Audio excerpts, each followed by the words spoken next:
Então preciso lhe pedir, não seja muito duro comigo. Eu sei que eu estraguei tudo e criei problemas para uma pessoa boa e inocente, mas eu simplesmente não consegui evitar.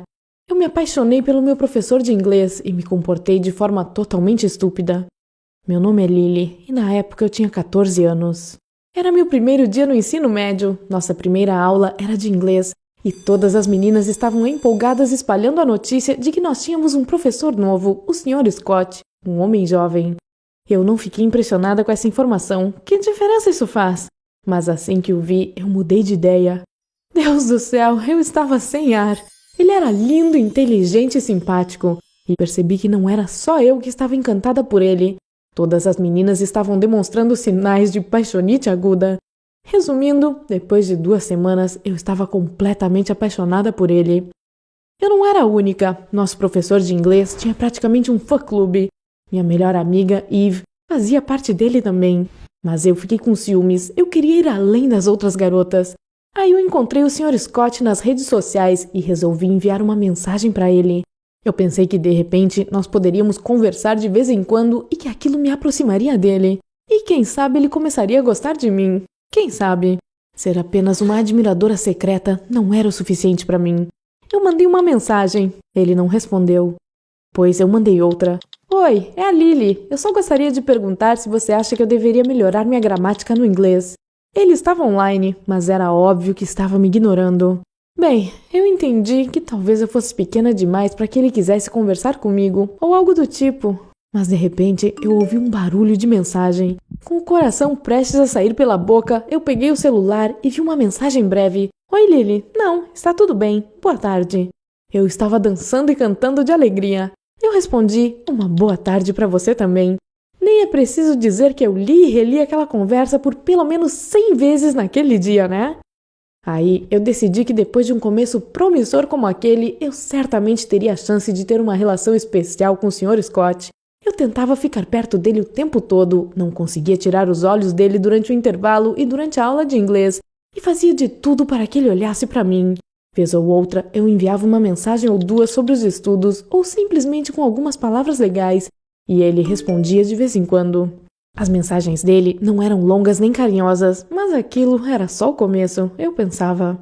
O problema é que, mesmo estando bastante presente, eu não estava literalmente perseguindo ele. Então, nem tinha como ele me dizer para se afastar e deixá-lo em paz, aquilo não seria educado.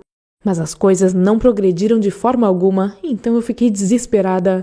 E eu fui muito burra, pois reclamei com a Eve, minha melhor amiga, que também estava apaixonada pelo professor.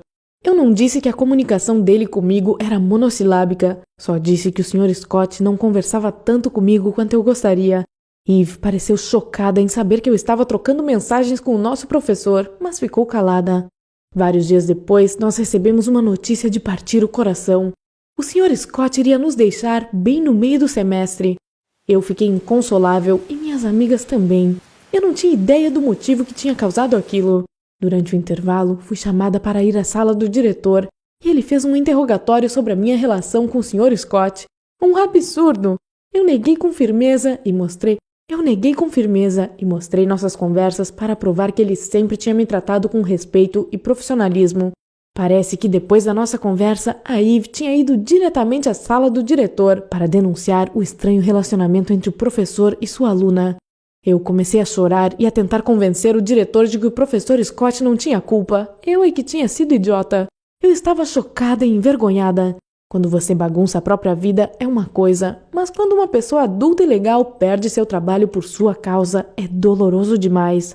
O diretor se mostrou convencido e disse que o Sr. Scott estava acima de qualquer desconfiança, o que era uma boa notícia. Mas a má notícia é que mesmo assim ele nos deixou, sem sequer dar um adeus.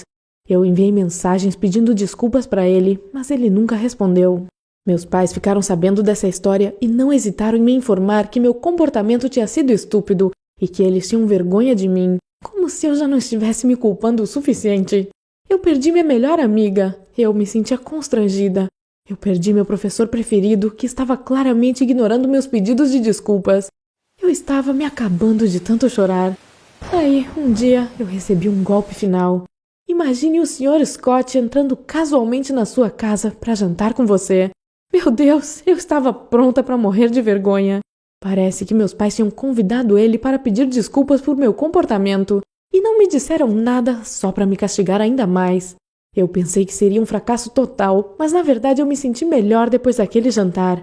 A primeira coisa que o Sr. Scott fez foi me assegurar que ele não estava com raiva nem ofendido. Ele explicou que o colegiado sabia que ele era inocente e disse que ele poderia permanecer no cargo. O erro dele foi me responder, pois isso cria mal-entendidos e um professor não pode trocar mensagens com aluno nenhum. Ele ainda era novo na profissão e nem tinha pensado nisso. Mas primeiro, ele não queria nenhuma fofoca e segundo, ele tinha recebido uma proposta de trabalho melhor em uma escola ali perto e ficou feliz em aceitá-la. Então, no fim das contas, as coisas tinham até melhorado para ele. Ele finalmente aceitou minhas desculpas. Ele disse que é normal que um adolescente faça coisas estúpidas de vez em quando. Eu não tinha escolha, a não ser concordar. Afinal, depois de tudo, eu tinha aprendido 2 coisas com essa triste experiência. Primeiro, antes de fazer alguma coisa, pense em como isso vai influenciar as outras pessoas.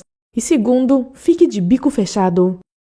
Compartilhe essa história com quem teve uma experiência parecida e compartilhe sua própria história nos comentários aí embaixo. Inscreva-se no nosso canal